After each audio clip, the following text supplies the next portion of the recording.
Hello everyone and welcome to today's video. Today's video is going to be about how to log into Slack website step by step. For that, the first thing that you'll have to do is open up Google Chrome or a browser of your choice, and then in the search bar you can simply type in Slack. You can then hit go or enter on your keyboard and then tap on the first link.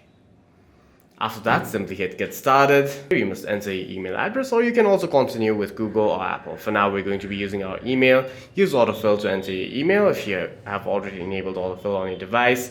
Make sure that you're not a robot by tapping on I'm not a robot and then hit continue. After that, you can simply open the Gmail app on your device to receive the code. Open the Gmail app, refresh your inbox, open the email sent by Slack, long press on the code, hit copy, head back over to your browser, long press on the box, hit paste, and then Slack will automatically verify your code. For that, you must follow the on-screen instructions like setting up your name, setting up your company or team name. For now, I'm just going to enter ABC, hit next, and then you can invite your team or add your teammates to your Slack.